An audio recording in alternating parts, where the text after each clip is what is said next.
بسم اللہ الرحمن الرحیم۔ السلام علیکم۔ پروگرام الکلام میں خوش آمدید۔ میں ہوں آپ کا ہوسٹ محمد شعیب رضا۔ ناظرین کرام، پروگرام کے پہلے حصے میں ہم قرآن کریم کی کچھ آیات کو سمجھنے کی کوشش کرتے ہیں اور دوسرے حصہ میں اپنے عہد کے نمائندہ سیاسی، سماجی، مذہبی موضوعات پہ پیدا ہونے والے سوالات کے جوابات ایک نئے نقطہ نظر سے جاننے کی کوشش کرتے ہیں۔ حسب سابق ہمارے ساتھ شریک گفتگو ہیں جناب محمد امانت رسول صاحب۔ امانت صاحب، بہت شکریہ آپ کے وقت کا۔ میری معاونت کے لیے موجود ہیں جناب madam Bushra Hasan, thank you so مچ میم۔ ناظرین کرام، آپ کی اسکرین پہ ہمارا واٹس ایپ نمبر آ رہا ہوگا، آپ اپنے سوالات اس واٹس ایپ نمبر پر بھیج سکتے ہیں، ہم انشاءاللہ آپ کے سوالات کو ضرور ایڈریس کریں گے۔ امان صاحب، کل کے پروگرام میں ہم نے بات کی تھی لباس پہ، خاص طور پہ قرآن پاک کی جو سورہ اعراف کی آیات ہیں وہ لباس پہ بات کر رہی ہیں۔ آج ہمارے ناظرین کے لیے بتائیے گا کہ آپ کن آیات پہ گفتگو کریں گے؟ بسم اللہ الرحمن الرحیم۔ آج ہم سورۃ الاعراف کی آیت نمبر 27 یہاں سے اپنی گفتگو کا آغاز کرتے ہیں۔ ابھی سلسلہ کلام آدم کے حوالے سے ہے اور اس میں جو سبق ہے اور ہمارے لیے بحیثیت انسان تعلیم ہے اس کو بیان کیا گیا ہے۔ اللہ پاک فرماتا ہے یا بنی آدم، اے بنی آدم، یعنی ایک مرتبہ پھر ابن آدم کو مخاطب کیا گیا ہے۔ یعنی معلوم یہ ہوتا ہے کہ یہ مسئلہ اور یہ معاملہ صرف کسی خاص گروہ جماعت کا نہیں ہے، مسلمانوں کا نہیں ہے، بلکہ یہ انسانوں کا مسئلہ ہے۔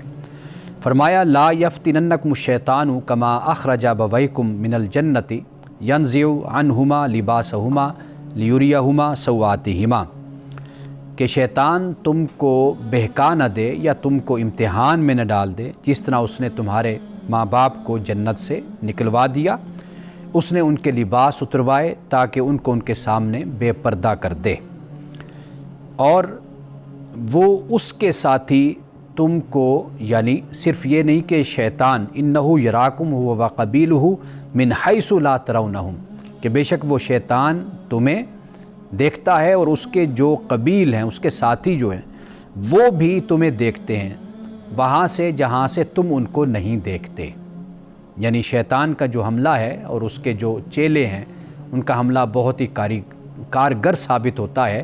اس کی وجہ یہ ہے کہ یہ سامنے نہیں آتے، یہ وسوسے ڈالتے ہیں، یہ انسان کو بہلاتے ہیں، پھسلاتے ہیں، انسان کو گمراہ کرتے ہیں، اور گمراہ کرنے کے مختلف انداز اور طریقے ہیں۔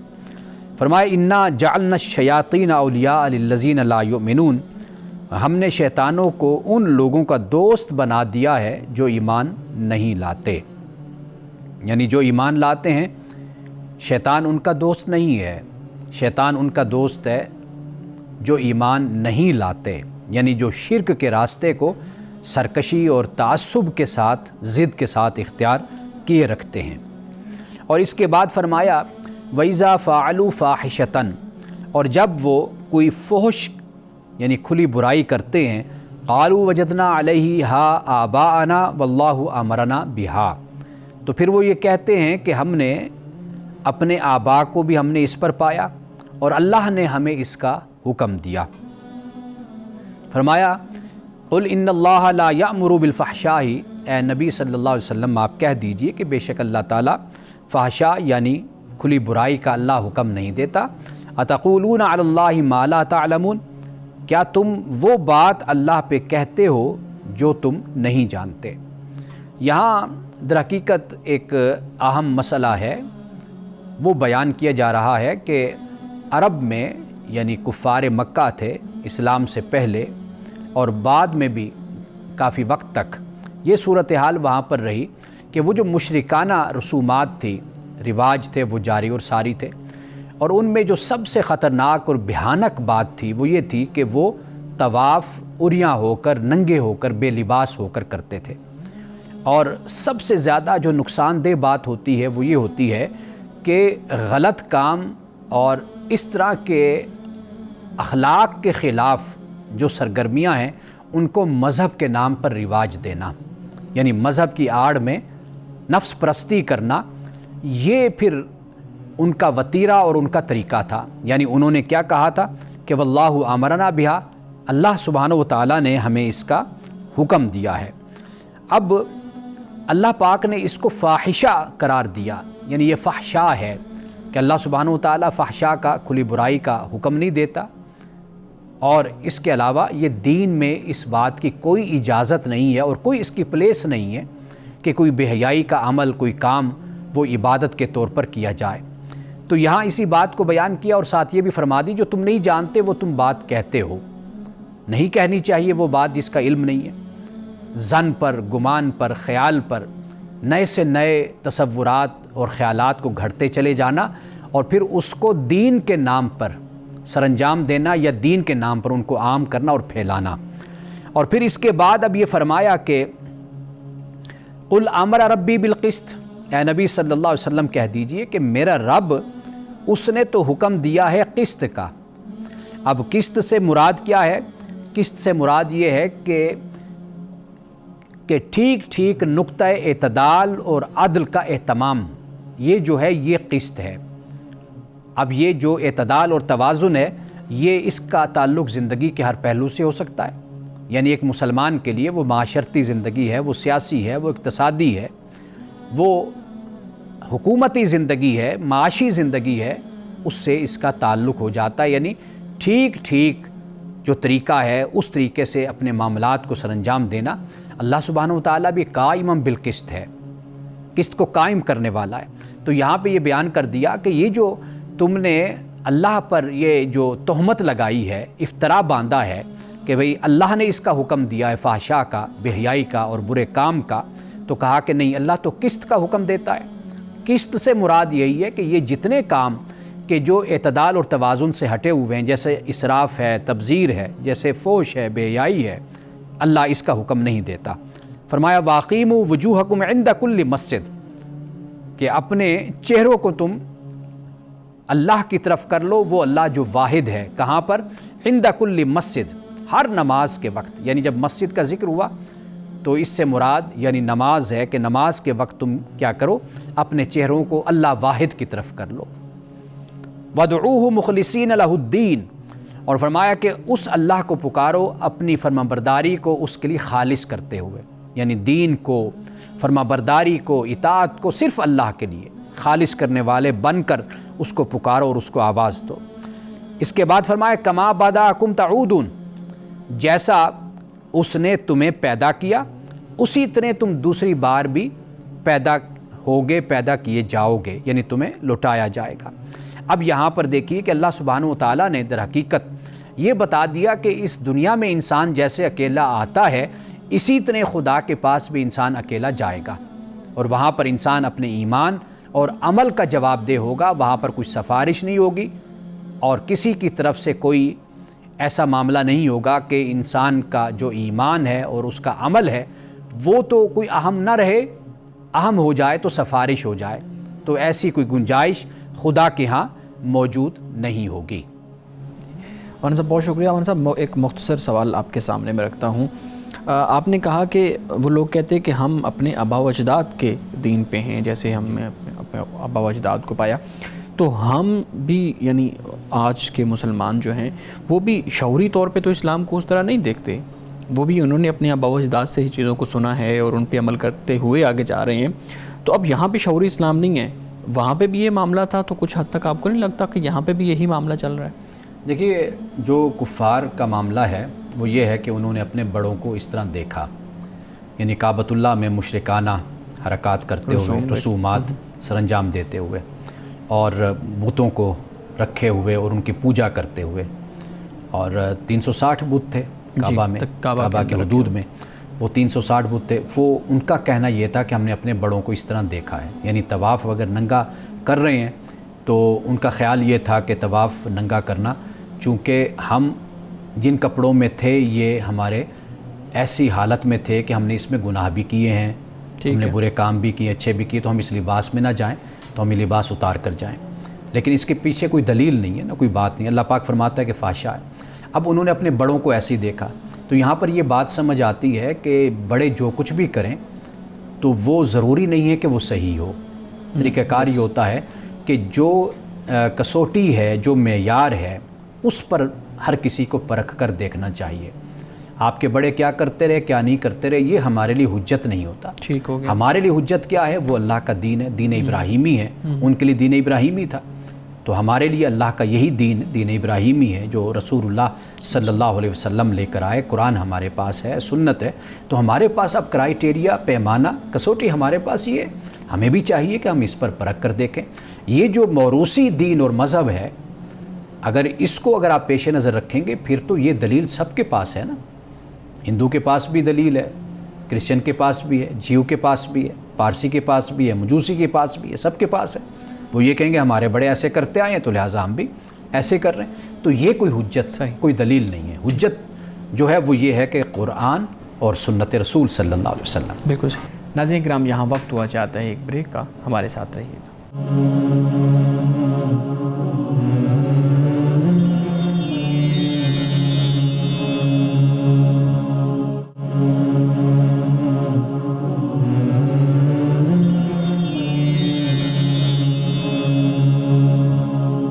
ویلکم بیک ناظرین. جی میڈم, آپ سوال کرنا چاہ رہے تھے. جی, تو میرا سوال یہ تھا کہ یہاں پہ نہ صرف انہوں نے یہ کہا ہے کہ آباء و اجداد کو ہم نے دیکھا ہے, بلکہ یہ تک کہا ہے کہ واللہ امرنا بہا. تو اس میں جو اللہ لفظ ہے, یعنی ان کا الہ کون ہے, جو آدم اور حوا کے تھے یا پھر حضور صلی اللہ علیہ وسلم کے تھے, یا پھر ان کا اشارہ اپنے معبود کی طرف ہے؟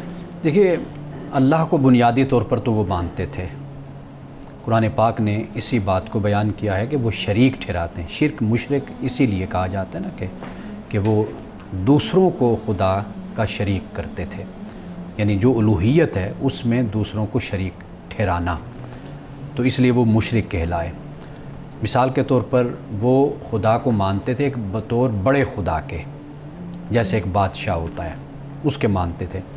باقی جو فرشتے ہیں ان کو یا اپنے بتوں کو وہ کہتے تھے کہ یہ گویا کہ خدا کے وزیر ہیں, وائسرائے جن کو ہم کہا سب آرڈینیٹ ہیں, سب آرڈینیٹ کہہ لیں, نائب کہہ لیں. سب آرڈینیٹ بھی ایک علیحدہ لفظ ہو جاتا ہے, یعنی نائب کہہ لیں یا وائسرائے جس کو ہم کہتے ہیں, نمائندے, ہاں وہ بنائے گئے ہیں.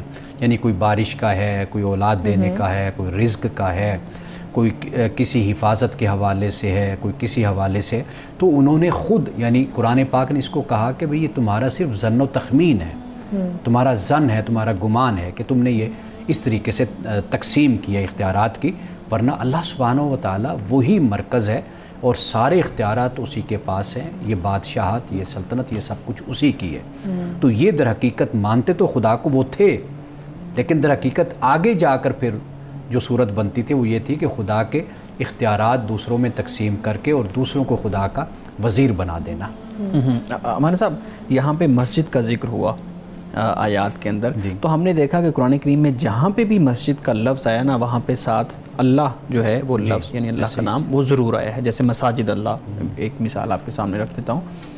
تو قرآن تو مساجد اللہ کا ذکر کرتا ہے, لیکن جب ہم اپنے معاشرے میں دیکھتے ہیں تو ہم نے مسجد کو, مساجد کو, خدا کے اس گھر کو اپنے گروپوں میں اور مسالک کی بنیاد پہ تقسیم کر دیا ہے. تو یہ جو رویہ ہے کہ مسلک کی پہچان بنا دینا ایک مسجد کو اور مساجد کو مسالک کی بنیاد پہ ڈیوائیڈ کر دینا, آپ کو کیا لگتا ہے اس کی کیا ریزن ہے اور اس کے جو نتائج ہیں وہ کس طرح کے نکلیں گے؟ یہ مساجد کو فرقوں کی بنیاد پر یا مسالک کی بنیاد پر تقسیم کرنا یہ بالکل قرآن اور سنت کی تعلیم کے خلاف ہے. اللہ کا گھر کوئی بھی ہو, وہ مخلوق خدا کے لیے حفاظت کی جگہ ہے, وہ عبادت کی جگہ ہے. یعنی وہ خواہ کوئی بھی آپ کہہ لیجئے, وہ کامن ہے. جیسے زمین پر آپ کے والدین کا گھر ہوتا ہے نا, وہ سب بہن بھائیوں کے لیے ہوتا ہے, سب جاتے ہیں, سب بیٹھتے ہیں, سب کو وہاں پر رسپیکٹ ملتی ہے, پیار ملتا ہے, عزت ملتی ہے, خاطر تواضع ہوتی ہے. وہ تقسیم نہیں کیا جا سکتا کہ یہ کس کا ہے اور کس کا نہیں ہے. اسی طرح اللہ کا جو گھر ہے, مسجد ہے, یہ ساری مخلوق کے لیے ہے. وہ کوئی بھی ہے وہاں پر وہ آ سکتا ہے. ٹھیک ہے, چاہے وہ کرسچن ہے, چاہے وہ یہودی ہے, چاہے وہ کوئی ہندو ہے, کسی بھی مذہب سے تعلق رکھنے والا ہے اور کسی بھی فرقے سے تعلق رکھنے والا ہے, وہ اللہ کا گھر ہے.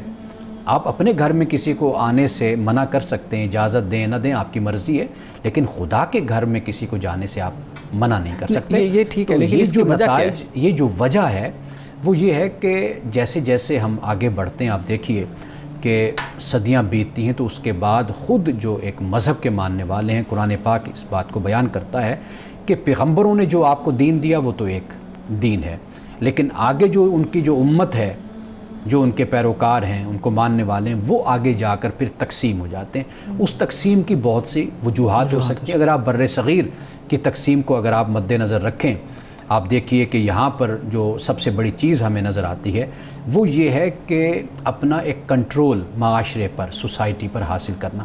یہ چیزیں آٹومیٹیکلی پیدا ہوتی ہیں جہاں پر فرقے وجود میں آتے ہیں، جہاں پر جماعتیں بنتی ہیں، گروہ بنتے ہیں، کیونکہ آخر اس گروہ کو، اس خول کو باقی رکھنا ہوتا ہے، اپنی شناخت کو برقرار، آئیڈینٹی کو باقی رکھنا ہوتا ہے۔ اس کے لیے پھر بہت سے عوامل ہوتے ہیں کہ جس کے لیے پھر ان کو اگر آپ راسخ نہیں کرتے تو پھر آپ سمندر میں ختم ہو جاتے ہیں۔ آپ اس کو راسخ رکھیں گے تو وہ آپ کی ایک پہچان بنے گی، پھر اسی پہچان اور آئیڈینٹی کی بنیاد پر واضح بات ہے کہ پھر آپ اس تقسیم کو عام کرتے ہیں کہ بھئی یہ ہماری مسجد ہے، یہ آپ کی مسجد ہے، آپ اس میں نہیں آ سکتے، اور اس میں ان کو جانے سے روکا جاتا ہے۔ تو یہ پھر اس کا دین سے، مذہب سے کوئی تعلق نہیں ہوتا، آپ اس کو اپنا سماجی یا سیاسی یا معاشرتی جو ماحول ہے آپ اس کے پیش نظر اس کو دیکھ سکتے ہیں۔ جی بالکل ٹھیک ہے۔ پھر ہم دیکھتے ہیں اکثر ہمارے پروگرام میں بھی ایک دو دفعہ پہلے بات ہوئی ہے، ہم اپنی مجالس کے اندر بھی یہ بات کرتے رہتے ہیں کہ یہ جو دوسرے مسلک یا دوسرے فرقے کے یا دوسرے گروپ کے امام صاحب کے پیچھے نماز نہ ہونا اور پھر نماز دہرانا، اور پھر ایون ہمارے ہاں تو یہاں تک شدت پائی جاتی ہے کہ ہم مسجد نبوی رسول اللہ صلی اللہ علیہ وسلم کے روضہ پہ جاتے ہیں، مسجد الحرام جاتے ہیں، تو وہاں پہ بھی جا کے ہم اپنی اس شناخت کو اتنا شدت کے ساتھ اپنے ساتھ باقی رکھتے ہیں کہ ہم ان کے پیچھے، ہمارے کئی لوگ نماز ادا نہیں کرتے۔ پوچھنا میں یہ چاہتا ہوں کہ جو زہر نوجوانوں کے ذہن میں گھول دیا گیا ہے، ڈال دیا گیا ہے اتنی شدت والا، اس کے نتائج آپ کو معاشرے میں کہاں تک نظر آ رہے ہیں؟ دیکھیے، آپ تو یہ کہہ رہے ہیں کہ نتائج نظر آ رہے ہیں یا نتائج نکلیں گے۔ میں تو یہ کہتا ہوں کہ ہم جن مسائل سے دوچار ہیں اس وقت، مشکلات سے، صرف یہ نہیں کہ مدارس، آپ یونیورسٹیز کو بھی دیکھیں گے تو آپ کو وہاں پر بھی ایک واضح تفریق، یہ تقسیم نظر آتی ہے، بالکل۔ اور کئی دفعہ یہ تفریق اس حد تک چلی جاتی ہے کہ جہاں پھر آپس میں لڑائی جھگڑے فساد، نوجوان طبقے، یعنی جو نوجوان لوگ جو گئے ہیں تعلیم لینے کے لیے، آپ کا کام ہے آپ اپنی تعلیم حاصل کریں، یہ سبجیکٹ میں آپ پڑھنا چاہتے ہیں آپ پڑھیں، آپ اپنے آپ کو تعلیم سے جوڑ کر رکھیں۔ وہاں پر بھی جا کر یہ تفریق پھر ہمیں یونیورسٹیز میں بھی نظر آتی ہے، مدارس میں بھی ہمیں نظر آتی ہے، اور پھر یہی چیز ہمیں مساجد میں بھی نظر آتی ہے۔ یہ جو ہم بات کر رہے ہیں نا، اب آپ دیکھیے کہ اس کا سب سے بڑا نقصان کیا ہوتا ہے؟ وہ نقصان یہ ہوتا ہے کہ آپ کی جو سٹیٹ ہوتی ہے وہ کمزور ہوتی ہے، وہ ویک سے ویک ہوتی چلی جاتی ہے۔ کیوں؟ اس لیے کہ سٹیٹ بھی کئی دفعہ بے بس ہو جاتی ہے ان حالات میں کہ وہ کس طریقے سے کنٹرول کرے، ایسے جتھوں کے ہاتھ۔ مثال کے طور پر پاکستان کو آپ دیکھ لیجئے کہ اگر کوئی مسجد کے حوالے سے، مذہبی حوالے سے کوئی قانون سازی ہوتی ہے، کوئی حکومت کہتی ہے کہ ہم یہ قانون سازی کرنا چاہتے ہیں یا اس اصطلاحات لانا چاہتے ہیں، آپ دیکھیے کہ سب سے بڑی مخالفت ہوتی ہے۔ خود مذہبی طبقہ کہتا ہے کہ جی ہمارے اختیارات کو چیلنج کیا جا رہا ہے، اسلام خطرے میں پڑ گیا۔ تو یہ جو صورتحال بنتی ہے، یہ وہی نتائج ہیں جو آپ کو باقی اسلامی دنیا میں نظر نہیں آئیں گے، لیکن یہاں پر اسلام بھی خطرے میں رہتا ہے، یہاں پر مسلمان بھی خطرے میں رہتے ہیں، ہر وقت خطرے میں رہتے ہیں، اور ان خطرات کو پھر اپنے اس کے لیے استعمال کیا جاتا ہے۔ ناظرین کرام، یہاں وقت ہوا چاہتا ہے ایک بریک کا، ہمارے ساتھ رہیے گا۔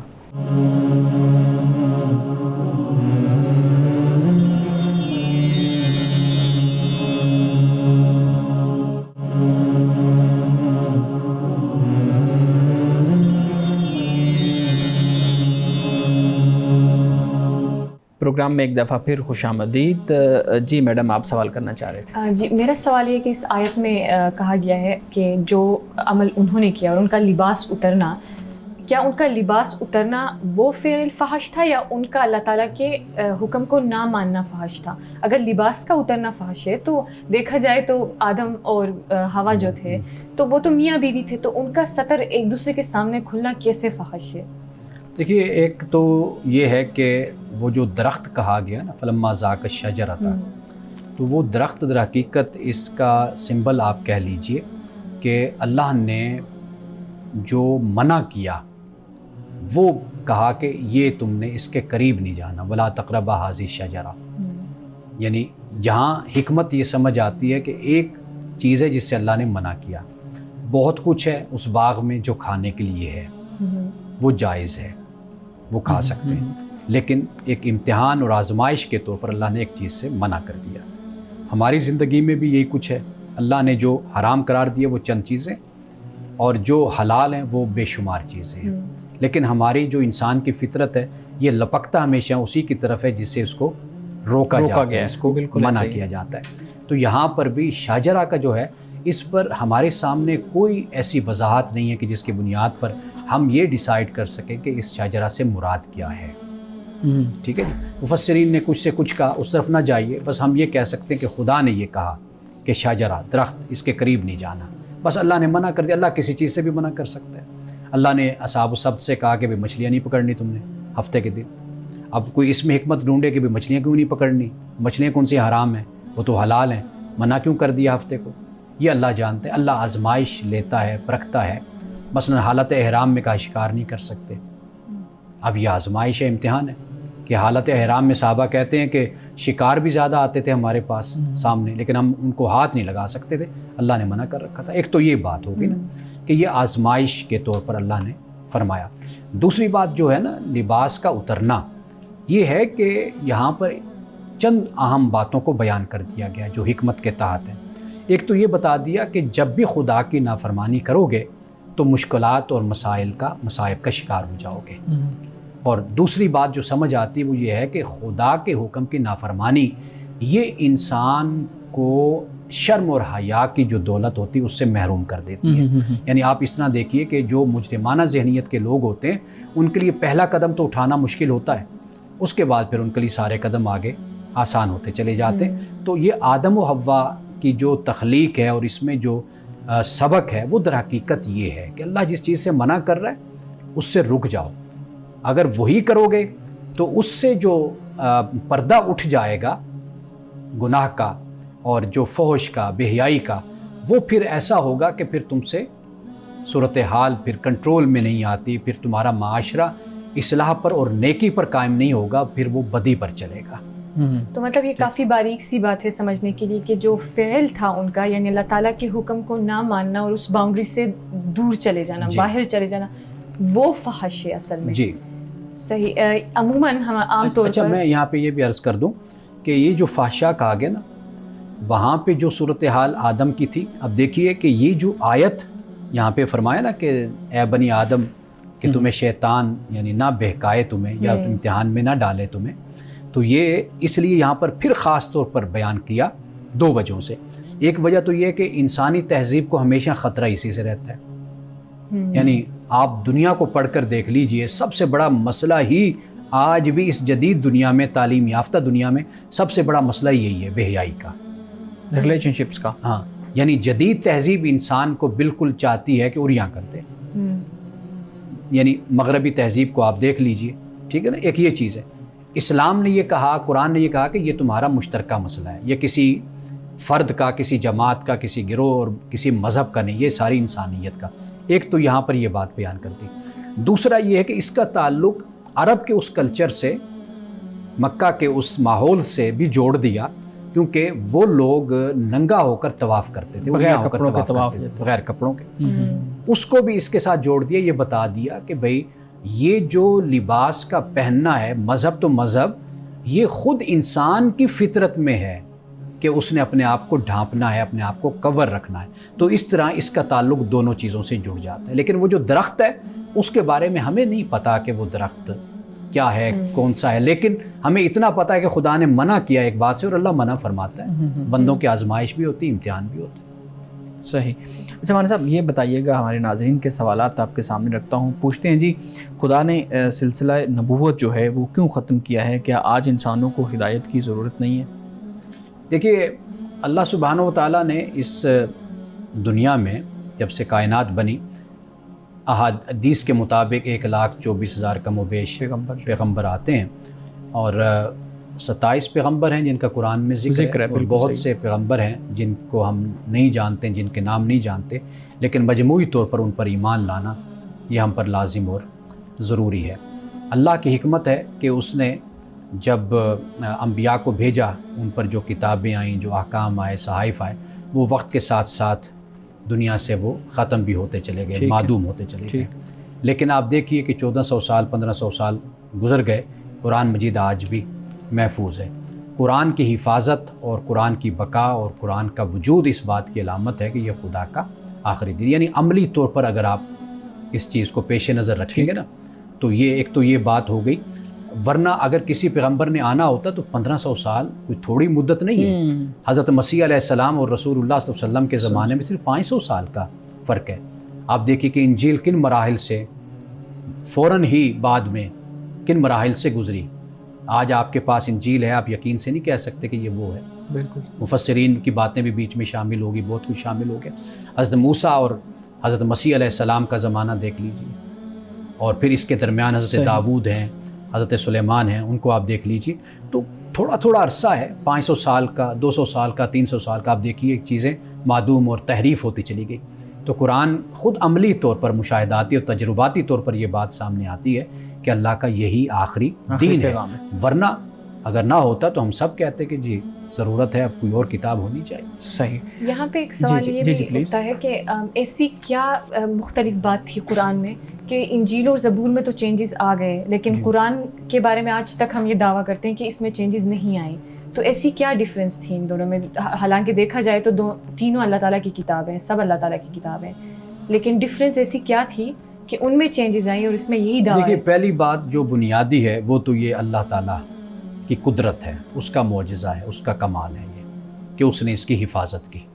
یعنی اس معاشرے میں کہ جہاں پر رواج زیادہ پڑھے لکھے لوگوں کا نہیں تھا، یعنی 15-16 لوگ تھے جب رسول اللہ صلی اللہ علیہ وسلم وہاں پر تشریف لائے، 15-16، اس سے زیادہ نہیں تھے۔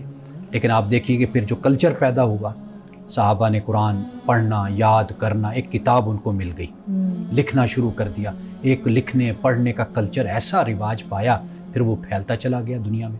تو اللہ تعالیٰ نے حکمت کے تحت قرآن کی حفاظت۔ اور دوسری بات جو آپ نے کی وہ بڑی اہم بات ہے، وہ یہ کہ قرآن میں جو بیان کیا گیا ہے نا وہ اتنا اعلیٰ ہے اور اتنا وہ وسیع ہے اور اتنا آفاقی ہے کہ معاشرے تبدیل ہوتے رہیں گے، لیکن اس کی جو ضرورت ہے وہ آپ اس کو کسی تمدن میں اور آپ کسی کلچر میں اس کو محدود نہیں کر سکتے۔ وہ ایسے ہیں کہ جو انسانی معاشروں کی قیامت تک ضرورت ہوگی۔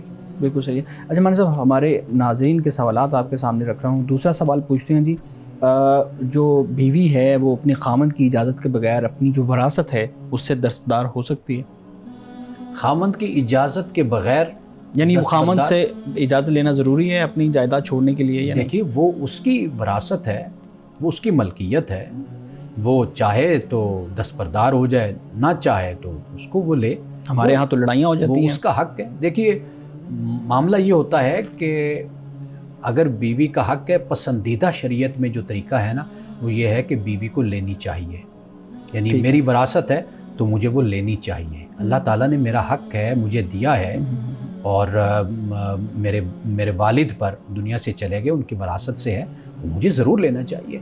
یہ جو لوگ اگنور کرتے ہیں اور اس کو اپنی شان کے خلاف سمجھتے ہیں کہ بھئی میں کیوں لوں، ٹھیک ہے دے دو بھئی، بانٹ دو، مجھے نہیں چاہیے یہ، تو یہ نہیں، آپ لے لیں، لینے کے بعد پھر ٹھیک ہے آپ کسی کو ہدیہ کر دیتے ہیں، کسی کو دے دیتے ہیں، وہ آپ کی علیحدہ مرضی ہے، لیکن آپ کا جو حق بنتا ہے وہ آپ کو ضرور اپنے باپ کی اور ماں کی وراثت سے آپ کو لینا چاہیے۔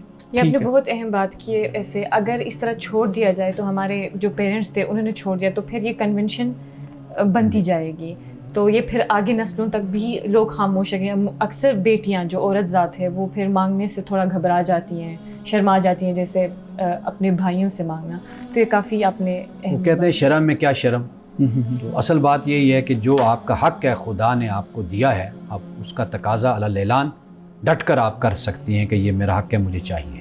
لیکن یہاں تو وہ آپ بھی اس بات کی تائید کریں گے کہ یہاں پہ تو بدتمیزانہ رویے میں اس کو سمجھ لیا جاتا ہے کہ بہن نے اگر مانگ لیا ہے اپنا حق اور وہ کہتی ہے کہ میں نے ضرور لینا ہے، تو بھائی کہتے ہیں جی ہم نے آپ کو پڑھایا نہیں ہے، ہم نے آپ کی شادی کی ہے، ہم نے آپ کا جہیز دیا ہے، ہم آج تک تمہارا اور تمہارے بچوں کا خیال کرتے رہے ہیں، تو اب تم یہ بات کر رہی ہو، یہ تو اس کو بڑا وہ قتل و غارت ہو جاتی ہے اس معاملے۔ بھائیوں سے پوچھا جائے کہ آپ نے احسان کیا ہے، آپ بھی تو پڑھیں، ماں باپ ہی کے پیسوں سے پڑھیں، آپ بھی جوان ہوئے، آپ کو بھی پالا پوسا ہے، ہمیں پالا، کوئی علیحدہ ہمیں پالا ہے انہوں نے۔ مطلب یہ ہے کہ بیٹی ہے تو بیٹی کا پورا حق بنتا ہے اپنے ماں باپ پر، جس طرح بیٹے کا بنتا ہے۔ تو اصل جو چیز ہے جہاں پر شریعت اور دین کی بات ہے وہاں پر کبھی بھی بہن کو بیٹی کو خاموشی نہیں اختیار کرنی چاہیے. بالکل. اجازت والے جی ہم ایک بریک لے لیں, اس کے بعد پھر لیتے ہیں. ناظرین کرام یہاں وقت ہوا چاہتا ہے ایک بریک کا, ہمارے ساتھ رہیے.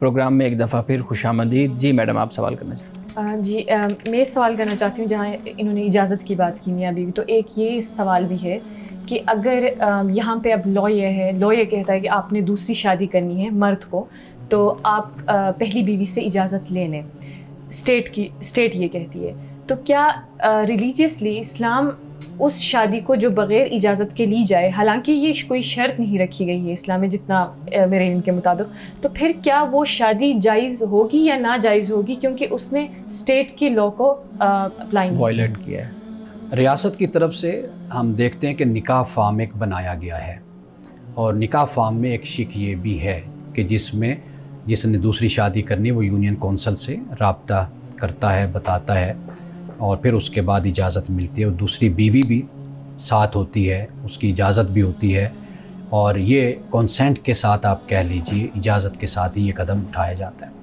اب سوال یہ پیدا ہوتا ہے کہ ریاست کیوں مداخلت کرتی ہے. اصل مسئلہ یہ ہے ریاست اس وقت مداخلت کرتی ہے یا صورتحال کو دیکھتی ہے جب ایک فریق کے ساتھ زیادتی ہو رہی ہوتی ہے. ہم اپنے معاشرے میں دیکھتے ہیں, پاکستانی معاشرے میں شادی کی, بچے پیدا ہوئے, اور پہلی بیوی کے ساتھ بچے بھی بالکل لاوارث چھوڑ دیے, دوسری شادی کر لی, اور پھر اسی کے ساتھ یا دوسری کو بھی چھوڑ دیا, پھر تیسری. یہ جو رویہ اس سے یہ نظر آتا ہے کہ ایک صنف کے ساتھ, یعنی ایک جینڈر کے ساتھ, عورت کے ساتھ, بیوی کے ساتھ زیادتی ہوتی ہے. تو لہٰذا نکاح فارم بنایا گیا تاکہ آپ یونین کونسل میں آگاہ کریں, بتائیں, وجوہات ہوں, پھر اس کے بعد آپ کو اجازت دی جائے. تو جہاں تک یہ معاملہ ہے, یہ تو میرا ذاتی خیال یہ ہے کہ اس کو ہم اسلام کے خلاف نہیں کہہ سکتے, اس لیے کہ جہاں پہ معاشرے میں دیکھا جاتا ہے کہ کسی فریق سے زیادتی کا امکان ہے یا زیادتی ہو رہی ہے, تو ریاست کو حق ہوتا ہے کہ وہاں پر وہ قانون سازی کرے اس کے حقوق کو محفوظ کرنے کے لیے. یعنی مثال کے طور پر آپ دیکھیے کہ لڑکا یا لڑکی کی شادی کی عمر طے کر دی جاتی ہے, یعنی 18 سال ہے, 17 سال ہے, 19 سال ہے, کئی ملکوں میں کوئی مختلف حد ہے, کسی ملک میں کوئی حد ہے. تو اس میں اگر آپ دیکھیں تو اسلام کچھ نہیں کہتا. اسلام تو یہ کہتا ہے نا کہ عاقل اور بالغ جو ہو اس کو اجازت ہے وہ شادی کر سکتا ہے. لیکن اگر ریاست کچھ قانون بناتی ہے, اس کا مقصد یہ ہوتا ہے کہ کسی کے مفاد کو نقصان نہ پہنچے, کسی کا حق پامال نہ ہو. تو لہٰذا جو شخص ایسا کرتا ہے تو وہ گویا کہ ریاست کے قانون کو پامال کر رہا ہے. وہ ریاست کا بھی ایک لحاظ سے مجرم ہے, اور وہ خدا کا بھی گناہ گار اس لیے ہے کہ اس نے ایک جو معاہدہ ہے, جو اس کا ایگریمنٹ ہے ریاست کے ساتھ کہ وہ قانون کی پابندی کرے گا اس کی, تو وہ اس کو پامال کرتا ہے, اس کی خلاف ورزی کرتا ہے, تو لہٰذا گناہ گار وہ ہے. جہاں تک ہے نکاح کا ہونا دوسرا, تو نکاح اس کا ہو جائے گا, وہ جائز ہے, یعنی وہ اس کی بیوی ہے, وہ اس کا خامند ہے. ٹھیک. اچھا یہ بتائیے گا کہ ہمارے ہاں یہ بھی کہا جاتا ہے کہ جو رزق ہے, یعنی شادی شدہ احباب کے بارے میں, کہ یہ جو رزق ہے وہ عورت کے نصیب کا ہوتا ہے اور اولاد جو ہے وہ مرد کے نصیب کی ہوتی ہے. ہمارے ہاں یہ چیزیں ہوتی ہیں. تو ناظرین میں سے ایک نے پوچھا ہے کہ یہ واقعی یہ بات ٹھیک ہے؟ رسول اللہ صلی اللہ علیہ وسلم کی ایک حدیث سے یہ ہمیں معلوم ہوتا ہے, اور حدیث کا میں ہمیشہ یہ کہا کرتا ہوں ایک پس منظر ہوتا ہے کہ آپ نے نکاح کا فرمایا, تو اب وہ کوئی اس کا سبب تھا, کوئی حکمت تھی کہ جس میں آپ نے فرمایا کہ دوسری شادی کر لو یا تیسری, ایسی حدیث ایک ہمیں روایت ہمیں ملتی ہے. جی ٹھیک. لیکن اصل جو بات ہے وہ یہ ہے کہ جب یہ کہا جاتا ہے نا کہ رزق عورت کی طرف سے ہے, تو اس میں ایک آپ اشارہ سمجھ لیجئے, ایک نقطہ آپ سمجھ لیجئے, وہ یہ ہوتا ہے کہ انسان جب نکاح کرتا ہے, شادی کرتا ہے, تو وہ اپنے گھر کو بسانے کے لیے, آباد کرنے کے لیے وہ محنت کرتا ہے, کوشش کرتا ہے, اس میں شوق ہوتا ہے, جذبہ ہوتا ہے.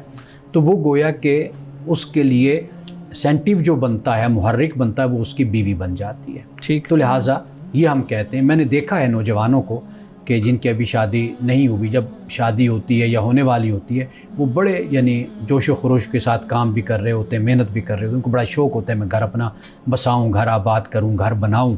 تو یہ جو چیز ہے یہ ہمیں نظر آتی ہے کہ جسے ہم کہتے ہیں کہ یہ بیوی کی طرف سے رزق کا اضافہ ہوتا ہے. اچھا، دوسری بات جو اولاد کی بات کی جاتی ہے، یہ اگر معاشرے میں ایسی بات ہے تو بڑی اچھی بات ہے، ورنہ ہمارے ہاں اکثر اس کا جو بیٹی ہو تو عورت بیچاری کو جو ہے وہ عورت کو ہی تہمت یا الزام لگایا جاتا ہے یا اس پر تنقید کی جاتی ہے. تو اگر ایسی کوئی بات ہے تو یہ میں سمجھتا ہوں کہ نعمت ہے کہ اگر یہ کہا جائے کہ اولاد جو ہے وہ باپ کی طرف سے یا مرد کی طرف سے ہوتی ہے. صحیح. اچھا مولانا صاحب، اگلا سوال ہمارے ناظرین کی طرف سے پوچھتے ہیں جی، نافرمان اور جو ضدی بچہ ہوتا ہے اس کے ساتھ کیسا برتاؤ کیا جائے؟ اس کے ساتھ حکمت کا برتاؤ کیا جانا چاہیے. یعنی حکمت یہ ہوتی ہے، دیکھیے کوئی نافرمان ہو، ضدی ہو، اگر آپ بھی اس کے سامنے اسی رد عمل کے ساتھ کھڑے ہوں گے تو واضح بات ہے کہ وہ اپنی ضد میں، نافرمانی میں اور پختہ ہوتا چلا جائے گا. آپ بڑے ہیں تو حکمت کے ساتھ آپ چلیں اور حکمت کے ساتھ اس کو گریجولی آہستہ آہستہ آپ اس کو بہتر کرتے جائیں. مولانا صاحب، آج کی حدیث مبارکہ بیان کیجیے گا. آج کی حدیث رسول اللہ صلی اللہ علیہ وسلم کی دعا ہے. حضرت براء بن عازب فرماتے ہیں کہ رسول اللہ صلی اللہ علیہ وسلم نے مجھ سے یہ فرمایا کہ جب تم اپنے بستر پر آؤ تو وضو کر لیا کرو، یعنی وضو کر کے آؤ اور پھر اپنی دائیں کروٹ پر لیٹ جاؤ اور پھر یہ اللہ کی بارگاہ میں کہو، اے میرے پروردگار، میں نے اپنے آپ کو تیرے سپرد کر دیا اور اپنے تمام امور اور معاملات میں نے تیرے سپرد کر دیے اور اپنی پشت تیری طرف کر دی. رغبت اور رہبت میں تیرے علاوہ کوئی ٹھکانہ نہیں. یعنی پشت کرنے سے مراد یہ ہے کہ میں اب بے پرواہ ہو گیا، یعنی میں نے اپنے معاملات سارے تیرے سپرد کر دیے. رغبت اور رہبت میں تیرے علاوہ کوئی ٹھکانہ نہیں، تو اس سے بچ کر کہیں جائے امان نہیں. جو کتاب تو نے نازل کی اس پر ایمان لایا اور جو نبی صلی اللہ علیہ وسلم تو نے بھیجے میں ان پر بھی ایمان لایا. یعنی انسان سوتے ہوئے رسول اللہ نے حضرت براء بن عازب سے کہا کہ یہ پڑھ کر آپ سو جایا کرو. گویا کہ انسان نیند میں ایسا بھی کبھی ہو جاتا ہے بہت سے انسانوں کے ساتھ کہ وہ جب نیند میں ہوتے ہیں تو ان کی روح پرواز کر جاتی ہے. تو روح پرواز اگر کر جائے تو انسان حالت ایمان میں اور توبہ کرتے ہوئے اللہ کے پاس جائے، اور اگر صبح انسان کی آنکھ کھل جائے تو اس سے بڑھ کر کیا نعمت ہو سکتی ہے کہ انسان یہ دعا کر کے آرام کرے، سوئے اور پھر صبح اٹھے. مولانا صاحب بہت شکریہ آپ کے وقت کا، آپ کے مدلل گفتگو کا. میڈم بہت شکریہ آپ کے وقت کا. ناظرین کرام، اس دعا کے ساتھ اپنے پروگرام کا اختتام کریں گے. اللہ رب العزت حسن کلام اور تاثیر کلام عطا فرمائے، ہماری زبان کی گروں کو کھول دے اور سننے والوں تک خیر کا پیغام پہنچے. اجازت دیجیے، خدا حافظ.